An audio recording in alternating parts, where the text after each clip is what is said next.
జయ శ్రీకృష్ణ అండి. ఈరోజు భగవద్గీతలోని 39, 40, 41 శ్లోకాల భావము తెలుసుకుందాము. మొదటగా 39వ శ్లోకము.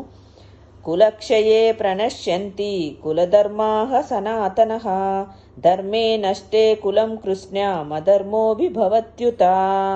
కులక్షయం వలన శాశ్వతమైన వంశాచారములు నశించిపోవును. ఆ విధముగా వంశమున మిగిలిన వారు అధర్మవర్తనులగుదురు అని భావము. 40వ శ్లోకము.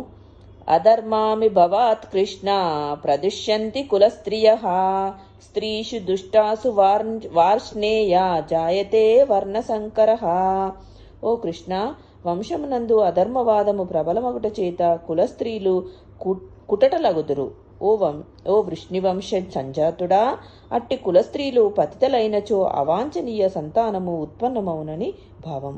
41వ శ్లోకము. సంకరో నరకాయైవ కులఘ్నానాం కులస్య చ పతంతి పితరో హేషాం లుప్తపిండోదక క్రియాః. అవాంఛిత సంతానము వృద్ధి అగుట చేత కుటుంబం వారికిని కుటుంబ ఆచారమును నాశనం చేసిన వారిరువురికిని నరక జీవితము సంప్రాప్తించును. పిండోదక క్రియలు సంపూర్ణముగా నిలిపివేయబడుటచే అట్టి అధర్మ కుటుంబములకు చెందిన పితరులు పతనము నొందుదురు అని భావము.